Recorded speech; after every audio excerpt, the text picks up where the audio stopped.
అధ్యాయం. ఎఫ్రాయిము మన్యమందు రామతయిం సోఫీము పట్టణపు వాడు ఒకడుండెను. అతని పేరు ఎల్కానా. అతడు ఎఫ్రాయిమీయుడైన సూపునకు పుట్టిన తోహు కుమారుడైన ఎలూహునకు జననమైన యెరోహోము కుమారుడు. అతనికి 2 భార్యలుండిరి. వారిలో ఒకదాని పేరు హన్నా, రెండవ దాని పేరు పెనిన్నా. పెనిన్నాకు పిల్లలు కలిగిరి గాని హన్నాకు పిల్లలు లేకపోయిరి. ఇతడు షిలోహునందున్న సైన్యములకధిపతియగు యెహోవాకు మ్రొక్కుటకును బలి అర్పించుటకును ఏటేటా తన పట్టణము విడిచి అచ్చటికి పోవుచుండెను. ఆ కాలమున ఏలీ యొక్క 2 కుమారులగు హోఫ్నీ, ఫీనెహాసులు యెహోవాకు యాజకులుగా నుండిరి. ఎల్కానా తాను బలి అర్పణ చేసిన నాడు తన భార్యయగు పెనిన్నాకును దాని కుమారులకును కుమార్తెలకును పాళ్లు ఇచ్చుచూ వచ్చెను గాని హన్నా తనకు ప్రియముగానున్నందున ఆమెకు 2 పాళ్లు ఇచ్చుచూ వచ్చెను. యెహోవా ఆమెకు సంతు లేకుండా చేసెను. యెహోవా ఆమెకు సంతు లేకుండా చేసియున్న హేతువును బట్టి ఆమె వైరియగు పెనిన్నా ఆమెను విసికించుటకై ఆమెకు కోపము పుట్టించుచూ వచ్చెను. ఎల్కానా ఆమెకు ఏటేటా ఆ రీతిగా చేయుచూ నుండగా హన్నా యెహోవా మందిరమునకు పోవునప్పుడెల్లా అది ఆమెకు కోపము పుట్టించెను. గనుక ఆమె భోజనము చేయక ఏడ్చుచూ వచ్చెను. ఆమె పెనిమిటి అయిన ఎల్కానా, హన్నా, నీవెందుకు ఏడ్చుచున్నావు? నీవు భోజనము మానుట ఎలా? నీకు మనోవిచారమెందుకు కలిగినది? 10 మంది కుమారుల కంటే నేను నీకు విశేషమైన వాడను కానా అని ఆమెతో చెప్పుచూ వచ్చెను.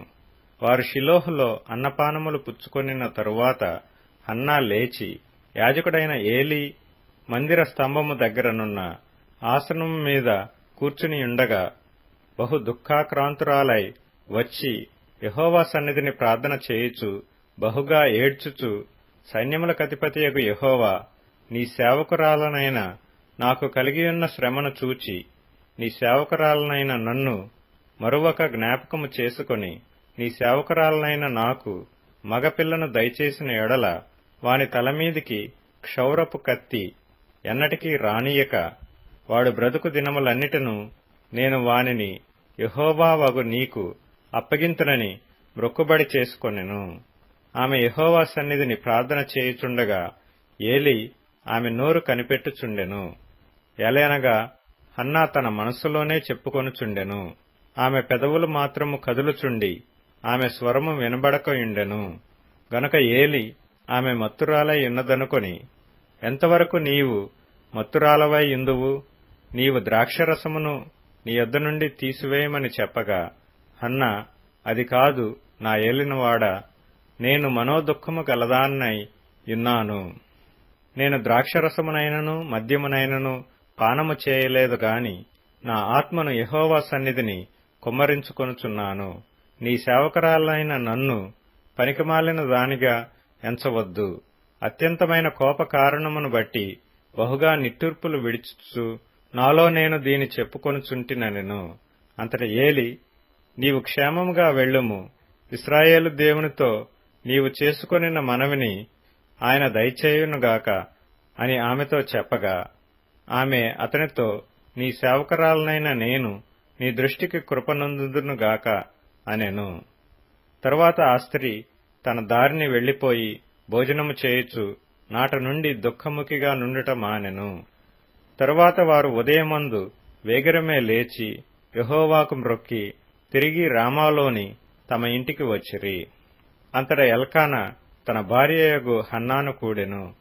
యెహోవా ఆమెను జ్ఞాపకము చేసుకొనెను. గనుక హన్నా గర్భము ధరించి దినములు నిండినప్పుడు ఒక కుమారుని కని, నేను యెహోవాకు మ్రొక్కుకొని వీనిని అడిగితిననుకొని వానికి సమూయేలను పేరు పెట్టెను. ఎల్కానాయును అతని ఇంటి వారందరును యెహోవాకు ఏటేటా అర్పించు బలి నర్పించుటకును మ్రొక్కుబడిని చెల్లించుటకును పోయిరి. అయితే హన్నా, బిడ్డ పాలు విడుచు వరకు నేను రాను, వాడు యెహోవా సన్నిధిని అగుపడి తిరిగి రాక అక్కడనే ఉండునట్లుగా నేను వాని తీసుకొని వత్తునని తన పెనిమిడితో చెప్పి వెళ్ళకయుండెను.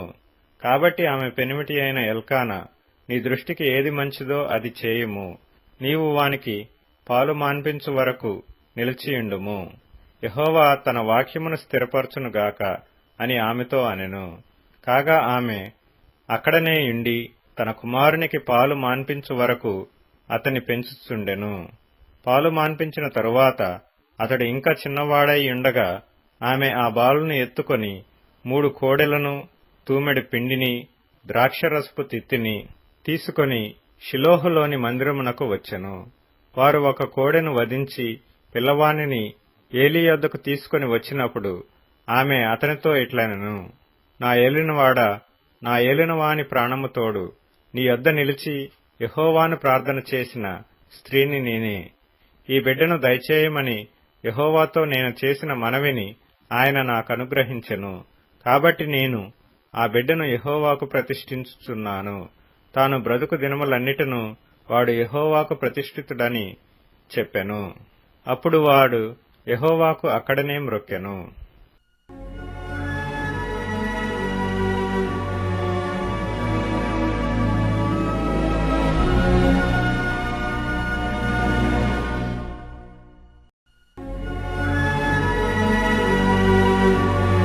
సమూయేలు మొదటి గ్రంథం 2వ అధ్యాయం.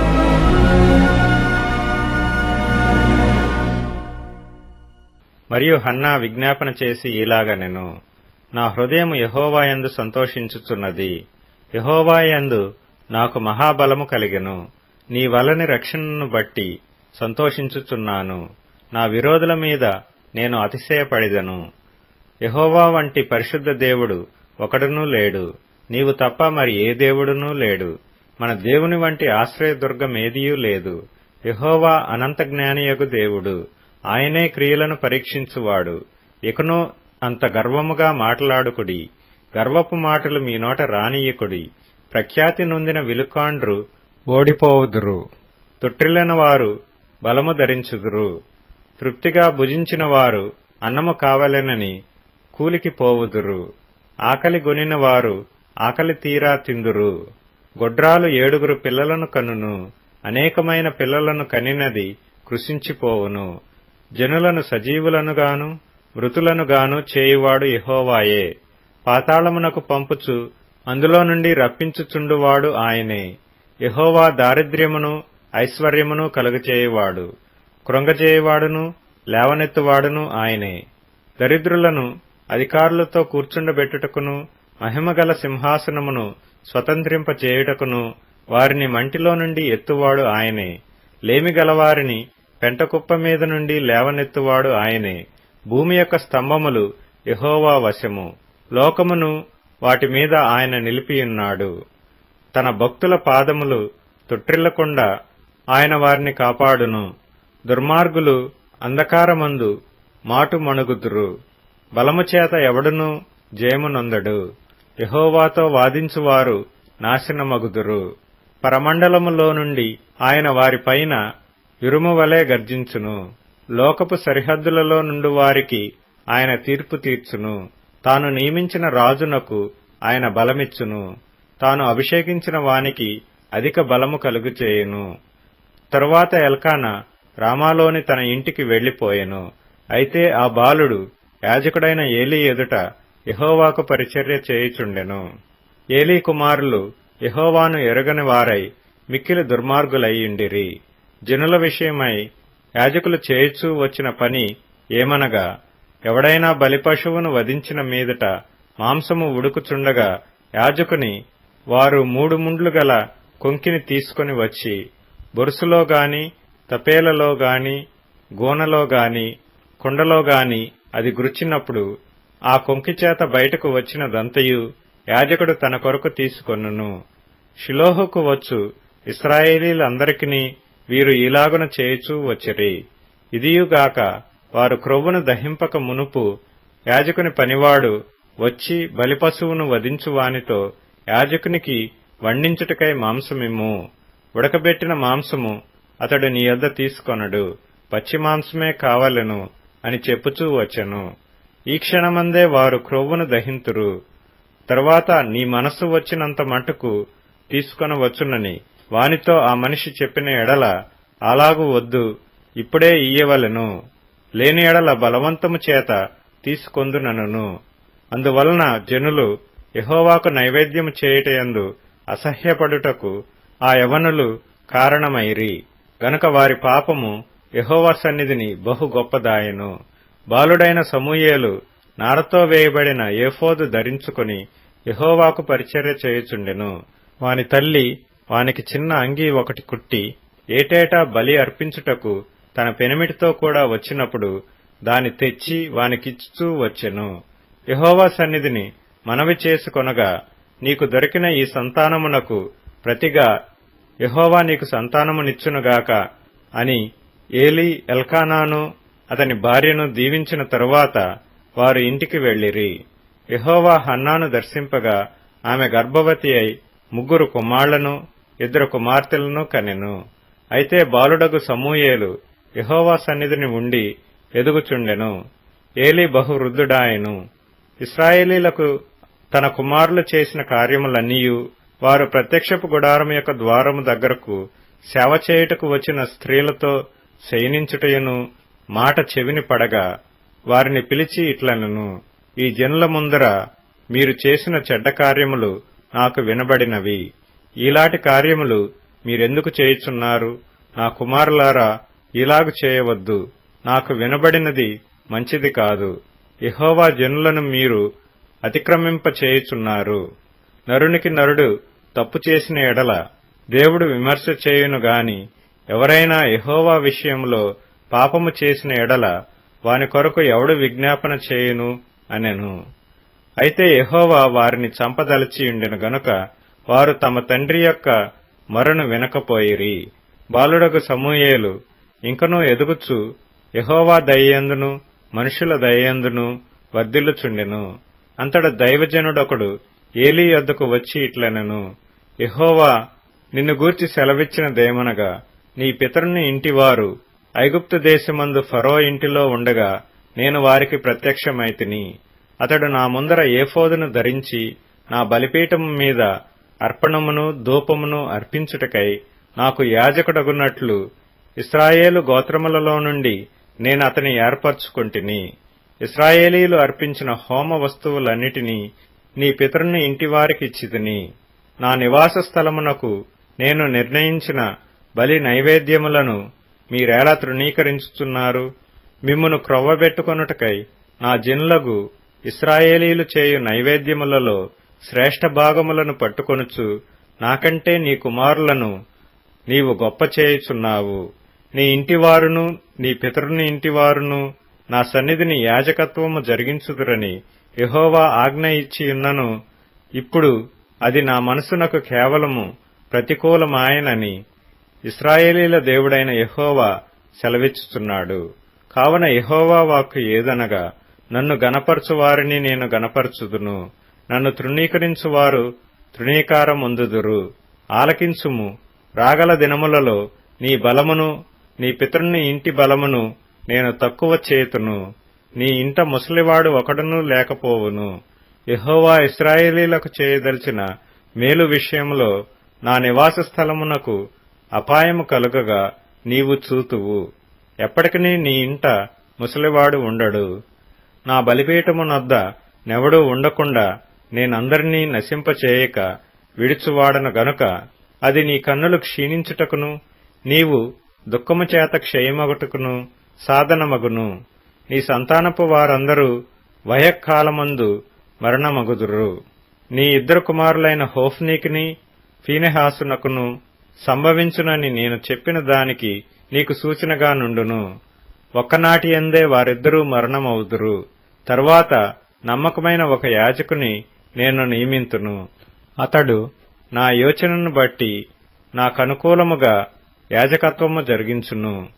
అతనికి నేను నమ్మకమైన సంతానము పుట్టింతును.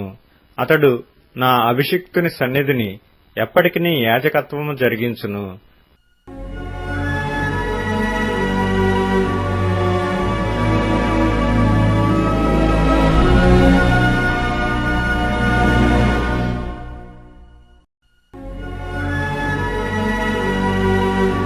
సమూయేలు మొదటి కాండం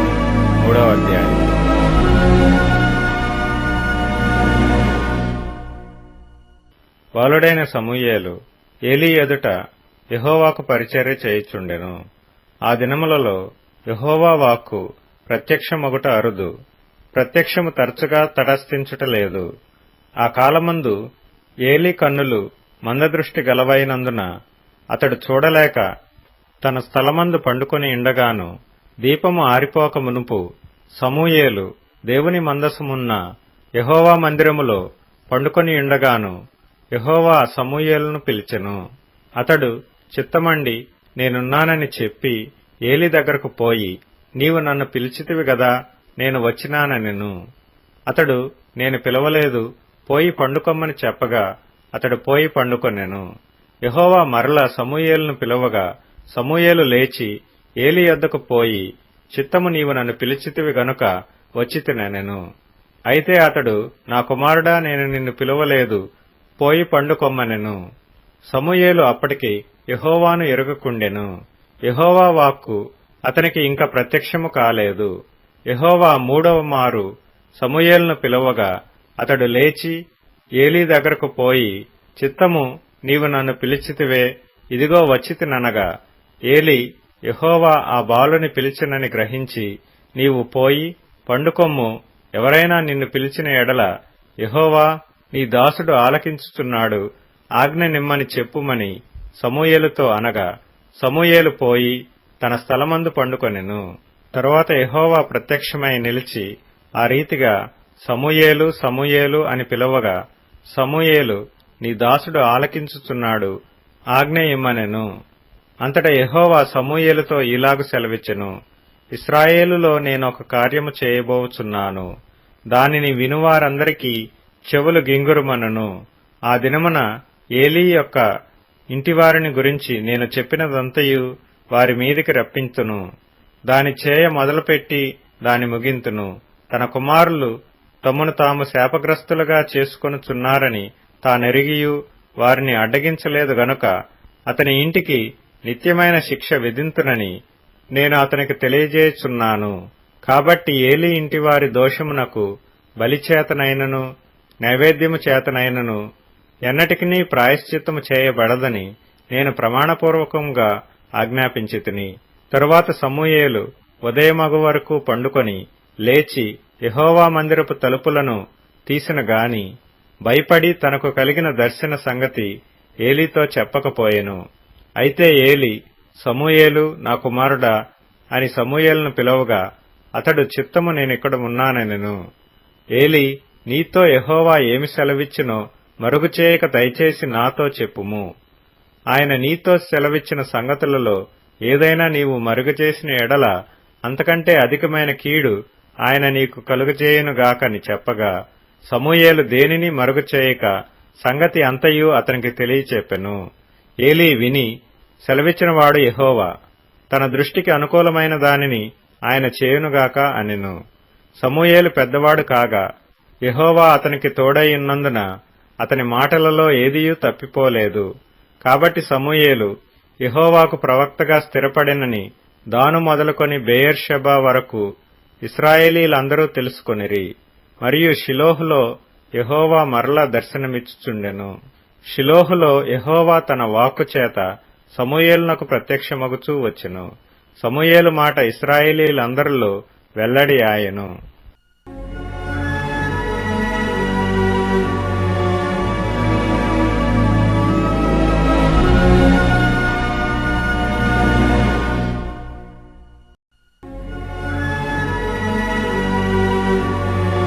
సమూయేలు మొదటి గ్రంథం 4వ అధ్యాయం.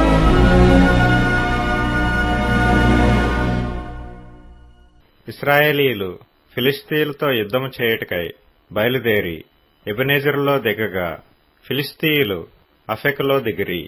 ఫిలిష్తీయులు ఇశ్రాయేలీల మీద తమ్మును యుద్ధ పంక్తులుగా తీర్చుకొనగా వారు యుద్ధములో కలిసినప్పుడు ఇశ్రాయేలీలు ఫిలిష్తీయుల ఎదుట ఓడిపోయి యుద్ధభూమిలోనే ఎక్కువ తక్కువ 4,000 మంది హతులైరి. కాబట్టి జనులు పాళెములోనికి తిరిగి రాగా ఇశ్రాయేలీల పెద్దలు, యెహోవా నేడు మనలను ఫిలిష్తీయుల ముందర ఎందుకు ఓడించెను? షిలోహులోనున్న యెహోవా నిబంధన మందసమును మనము తీసుకుని మన మధ్య నుంచుకొందము రండి.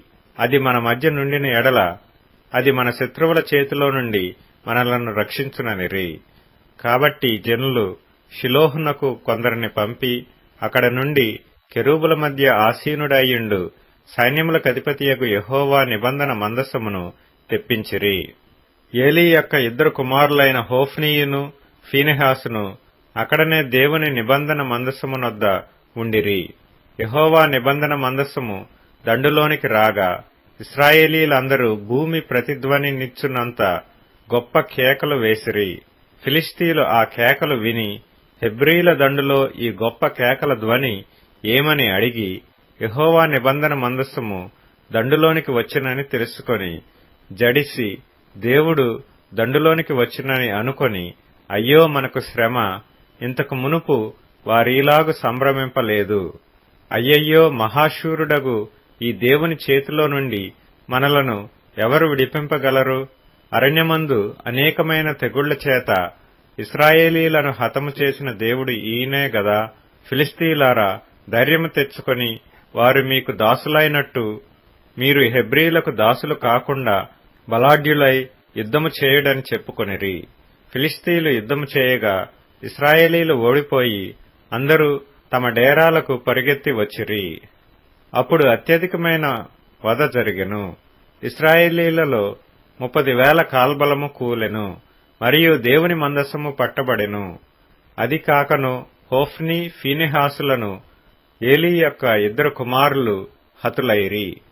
ఆనాడే బెన్యామీనీయుడొకడు యుద్ధభూమిలో నుండి పరిగెత్తి వచ్చి చినిగిన బట్టలతోనూ తలమీద ధూళితోనూ షిలోహులో ప్రవేశించెను. అతడు వచ్చినప్పుడు ఏలీ మందసము విషయమై గుండె అవయిచ్చు త్రోవ ప్రక్కను పీఠము మీద కూర్చుండి ఎదురుచూచుచుండెను. ఆ మనుష్యుడు పట్టణములోనికి వర్తమానము తేగా పట్టణస్థులందరూ కేకలు వేసిరి. ఏలీ ఆ కేకలు విని ఈ గల్లత్తు ఏమని అడుగగా ఆ మనుష్యుడు త్వరగా వచ్చి ఏలీతో సంగతి తెలియచెప్పెను. ఏలీ 98 ఏండ్ల వాడై ఉండెను.